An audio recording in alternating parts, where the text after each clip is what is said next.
안녕하세요. 결혼한 지 3년차 아이 없는 30대 초반의 가정주부입니다.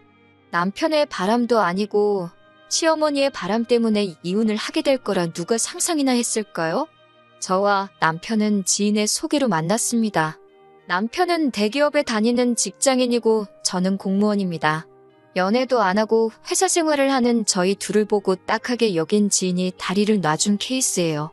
결혼을 생각하고 만난 건 아닌데 말도 잘 통하고 여러모로 잘 맞는 부분이 많아서 결혼까지 하게 되었습니다. 평생을 공직에 계셨던 아버지와 알뜰하신 어머니 덕분에 저는 부유하진 않아도 부족함 없는 유년 시절을 보냈습니다. 대학교 졸업 후엔 곧바로 공무원 시험에 합격도 했으니 정말 평범하고 무난하게 살아왔어요. 그런 저에 반해 남편은 어렵고 복잡한 가정 환경에서 자랐더군요. 시아버지는 건설 현장에서 일하시던 분인데 남편이 고등학교에 들어갈 무렵엔 허리를 크게 다치시면서 현장 일을 더는 하실 수 없게 되었고 그 이후로는 소일거리를 찾아 하시면서 약간의 돈을 버시고 계셨습니다. 그럼에도 불구하고 시어머니는 일하기를 싫어하시는 분이라서 고등학교를 졸업한 이후에는 남편이 집안의 가장 역할을 도맡아 했다고 했습니다. 운 좋게 대기업에 입사해서 능력을 인정받아 본사까지 갈 수 있었던 특이 케이스라고 할까요? 아무튼 다니는 회사가 대기업이라 연봉도 높은 편이고 그래서 딱히 재정적으로는 걱정이 없을 줄 알았지만 막상 결혼 이야기가 나오면서 서로의 재정 상태를 오픈했을 때 솔직히 좀 충격적이었습니다. 당시 남편이 대기업을 다닌 지 7년 차였음에도 불구하고 모아둔 돈이 거의 없었거든요. 하지만 돈이야 앞으로 같이 살면서 모으면 된다고 생각했기에 큰 문제로 느껴지진 않았네요. 상견례 당시의 일입니다. 집 문제도 그렇고 혼수와 예단은 어떻게 할 건지 저희 부모님께서 여쭤보셨습니다. 사실 저희 부모님은 어느 정도 남편 사정을 알고 계셨지만 그래도 어른들이 어떻게 생각하고 계신지 한번 이야기는 들어봐야 하지 않겠냐고 그러셨거든요. 시어머니께서는 너무나 당당하게 집을 사주실 거라고 하셨습니다. 저나 남편이나 생각지도 못한 이야기였기에 깜짝 놀랐지요. 그 이야기를 들으신 저희 부모님도 그렇게 해주시면 저희도 혼수와 예단은 집에 맞춰서 해서 보내시겠다고 그러시더군요. 그렇게 상견례를 마치고 이틀 뒤에 남편을 만났습니다. 남편 얼굴이 안 좋기에 무슨 일이라도 있냐고 물으니 집 때문에 그런다고 하더라고요. 그래서 무슨 일이냐고 못 해주신다고 그러시냐 물었더니 너무 어이없는 소리를 들었다고 하더군요. 시어머니 말씀이 남편더러 대출을 받아서 집을 사고 저희 집에다가는 그걸 시댁에서 사줬다고 하랬답니다. 그래야 당신 체면이 살고 저희 집에서 받을 거 다 받을 수 있다고요. 그 이야기를 듣는데 어이가 없어서 그럼 그 대출은 어떻게 갚으라고 하셨냐 물으니 그런 이야기는 없으시더래요. 한마디로 일단 저질러 놓으면 별 수 있냐 이거더라고요. 저는 그렇게는 안 된다고 했고 남편도 그럴 생각은 추호도 없다면서 월세로라도 시작하자며 미안하다고 하더라고요. 결국 친정부모님께도 이 사실을 말씀드렸습니다. 그러자 친정부모님도 어이가 없다 하시면서 그럼 허례허식은 다 빼고 하는 대신 작은 전셋집 하나는 당신들이 마련해 주시겠다 하더군요. 대신 앞으로 시어머니에게 휘둘리지 말고 둘이서 열심히 모아가면서 살라고 하셨습니다. 그렇게 저희는 친정의 도움과 약간의 대출을 받아 결혼식을 올렸습니다. 결혼식 당일날 예단도 하나 못 받는 시어머니는 세상 천지에 자기밖에 없을 거라며 아주 팔자가 박복하다고 한탄을 하시더군요. 자기 아들 장가가는 날인데요. 어찌나 푸념을 늘어놓으시던지 들어오던 복도 달아나겠다 싶었습니다. 그래도 결혼식을 올릴 때까지 시어머니가 좀 특이하다고만 생각했지 이렇게 상식 밖의 행동을 하시는 분인지는 상상도 못했습니다. 시어머니는 주변 사람들을 무시하고 깔보기가 일쑤였습니다. 가짜 명품으로 온몸을 휘감고 다니시면서 마치 있는 집 사모님 행세를 하는 일이 취미셨지요. 같이 식당에 가면 일하는 사람들한테 어찌나 함부로 대하시는지 같이 앉아있는 제가 낯뜨거워 견딜 수가 없을 정도였습니다.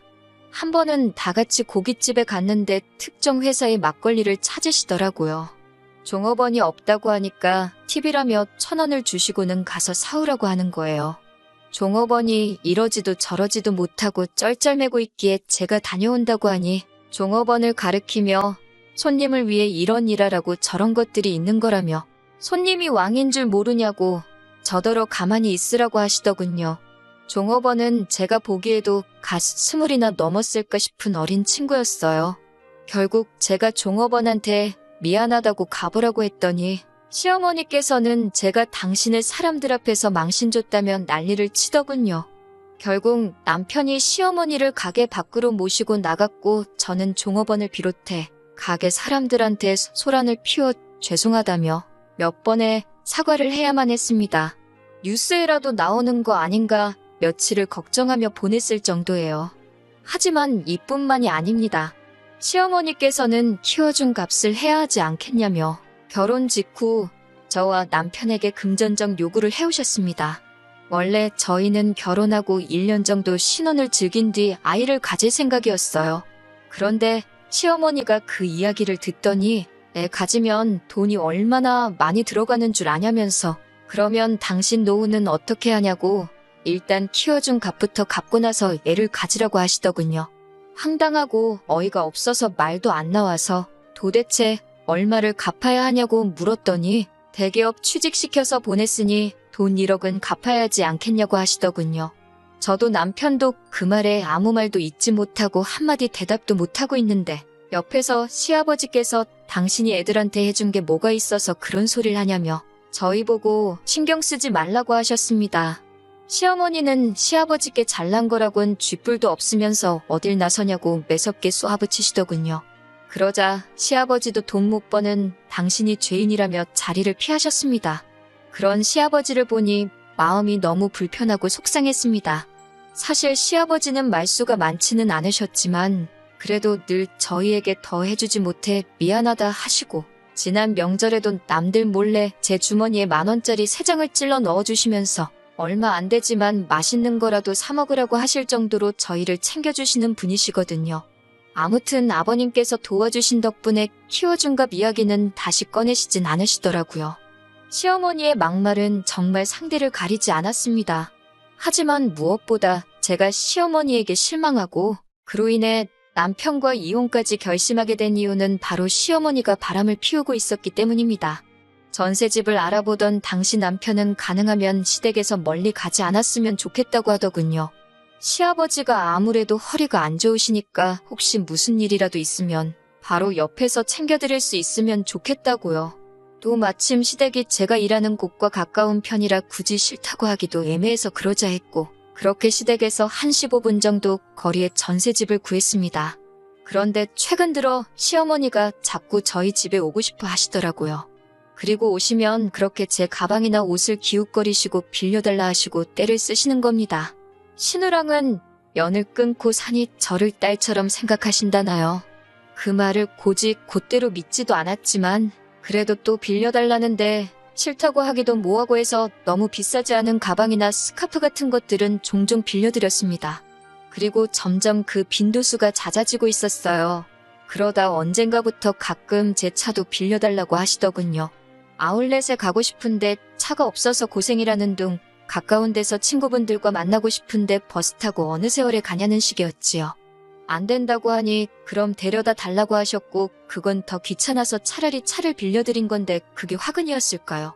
하루는 차 안에서 아저씨들이나 쓸 법한 선글라스를 주었습니다. 처음엔 시아버지 건가 생각해서 시댁에 간 날 시아버지께 선글라스를 찾았다며 돌려드렸어요. 그런데 시아버지께서 당신 물건이 아니라고 하시더라고요. 어머님이 제 차를 쓰신 다음 날에 차에서 찾았다고 말씀드렸더니 시어머니께서 약간 당황한 듯한 표정으로 아니라는데 뭘 그러냐며 당신이 버린다고 가져가시더라고요. 그때까진 저도 별로 대수롭지 않게 생각하고 있었어요. 그리고 한 이틀쯤 지나서 운전을 하고 있었는데 가벼운 접촉사고를 당했습니다. 그래서 블랙박스를 확인하게 되었는데 거기에는 생각지도 못한 대화 내용이 녹음되어 있었습니다. 시어머니와 어떤 남자분의 목소리였는데 기록을 보니 하루 이틀 있었던 일이 아니더군요. 대화 내용과 동선을 맞춰보니 둘이서 입에 담기도 민망한 곳도 가신 것 같았어요. 이 일을 남편에게 말을 해야 하나? 아는 척을 하는 게 맞나? 아니면 나만 가슴에 묻고 지나가면 되는 일 아닌가? 저 혼자 몇 날 밤을 고민하고 걱정했습니다. 그렇게 속절없는 날들이 지나던 중 주말이란 남편과 모처럼 영화관에 가려는데 시어머니로부터 전화가 걸려왔습니다. 받아보니 시아버지께서 갑자기 쓰러지셔서 병원에 와 있다고 하시더군요. 그래서 저희도 얼른 차를 돌려 병원으로 향했습니다. 시아버지는 집에서 뇌졸중이 와서 쓰러지신 것이었어요. 다행히 발견이 빨랐던 편이라 아무런 문제가 없었지만 몸 오른쪽에 마비가 오면서 결국 거동이 어려워지셨습니다. 말로는 또 언제 위기가 올지 모르니 모든 가족들이 잘 돌봐드리라고 하더군요. 그때부터였습니다. 시어머니는 당신은 병수발 못 든다며 무조건 저에게 들라고 하더라고요. 다른 집들은 그런 일은 다 며느리가 한다면서 제가 벌어봤자 얼마나 버냐고 그럴 정신으로 시아버지나 돌보고 이참에 들어와 살림이나 하라고 하시더군요. 제가 그게 무슨 소리냐고 어머님도 건강하시고 남편도 있는데 왜 제가 병수발을 드냐고 하니 남편이 자기가 저보다 돈을 더 많이 버니까 당연히 제가 해야 된다더군요. 저는 말도 안 되는 소리들 좀 하지 말라고 일단 다들 이성적으로 생각을 해보자고 했습니다. 그리고 이튿날 시어머니가 저와 남편에게 할 이야기가 있다며 연락을 해오셨습니다. 시어머니는 시아버지와 헤어지고 새로운 사랑을 찾아 떠나겠다고 하셨습니다. 이른을 바라보는 분이 그렇게 말씀하시니 어이도 없고 기가 차더군요. 제가 그분이랑 새로 살림이라도 차리려고 하시냐니까 시어머니가 흠칫 놀라더군요. 남편이 그게 무슨 소리냐고 묻길래 블랙박스에 다 찍혔더라고. 어떤 신사분하고 여기저기 놀러 다니시고 이미 아버님 저렇게 되시기 전부터 할 일 못할 일 다 하시고 다녔다고 전부 다 말해버렸어요. 그러자 남편은 제가 생각지도 못한 반응을 보였습니다. 아니 무슨 딸이 사윗감 데려온 것도 아니고 자기 어머니가 아버지 몰래 다른 남자를 만나고 있다는 소린데 그분은 뭐 하시는 분이냐 같은 걸 물어보면서 호구조사를 하고 있더라고요. 그렇게 둘이서 한참을 대화를 주고받더니 시어머니더러 그럼 이혼하고 새 출발하라고 하더라고요. 당신 지금 제정신이냐고 어떻게 얘기가 그렇게 돌아가냐고 했더니 집에 돈 있는 사람 하나라도 있으면 편하지 않겠냐며 자기는 이제 자기 부모 뒷바라지 하는데 지쳤다고 그러는 거예요. 제가 시아버지가 지금 생사를 오가시는 것도 아닌데 잠깐 거동이 불편하단 이유로 이렇게 둘 다 아버님을 버리려는 거냐고 하니까 어차피 살 만큼 사신 분 아니겠냐고 막말을 하더군요. 아무리 허리 다치면서 경제력도 잃고 가족들 고생시킨 아버님이라지만 자기 아버지가 몸이 불편하다고 저렇게 내팽개치는 남자가 다른 사람도 아니고 내 남편이었다는 사실에 소름이 다 끼쳤습니다. 시어머니는 그런 와중에 우리 아들이 드디어 정신을 차렸다며 살 사람은 잘 살아야 되지 않겠냐고 네 아버지는 이참에 그냥 요양원에 보내자고 그러는데 정말 무섭더라고요. 어머님은 몰랐을까요? 만에 하나 어머님이 거동이 불편해지셨을 때 저렇게 짐짝 내던져지듯 버림받는 게 본인이 될 수도 있다는 사실을요. 결국 저는 남편하고 1초도 더 있을 수가 없어서 시아버지를 모시던지 아니면 이혼하던지 하자고 했어요. 제가 시아버지를 모시고 싶었던 게 아니라 그래도 그 작은 효심이라도 남편에게 남아있다면 제가 기꺼이 희생을 하려고 했던 거예요. 하지만 남편은 저에게 일 그만두고 아버지는 저 혼자서만 모시고 자기랑 살던지 그게 아니면 이혼하든지 그러더군요. 그래서 제가 그럼 이혼하자고 했습니다. 막말로 나를 키워주신 분도 아닌데 제가 그렇게까지 희생할 순 없었으니까요. 힘든 순간도 있었지만 결혼 생활이 이런 거겠지라고 생각하며 스스로 마음을 달래고 살았는데 이렇게 끝날 줄은 몰랐네요. 며칠 뒤 남편과 서류 정리를 한 뒤 시아버지를 찾아가 제가 알고 있는 사실과 그동안 있었던 일을 다 털어놓았습니다. 시아버지는 눈물을 훔치시곤 한참 동안 말없이 계셨습니다. 그러더니 당신이 저희 결혼할 때 하나도 못해준 게 마음에 걸린다며 정말 미안하다고 하셨습니다. 그러시곤 시아버지는 제 결정을 이해한다며 미안해하지 말라고 제 손을 꼭 잡아주셨어요. 한순간 차가워진 남편과 협의 이혼을 마치고 얼마 지나지 않아 시아버지와 시어머니도 이혼을 하셨다는 이야기가 들려왔습니다. 시어머니는 그 신사분과 살림은 합쳤지만 그쪽 자녀들이 크게 반대하여 호적에도 못 올라가고 그냥 살림만 해주는 형세인가 보더군요. 멍청한 남편은 돈 많다는 그 집안 아들이라도 될 줄 알았는지 잘 다니던 회사까지 때려쳐가지고 백수신세가 되었고요.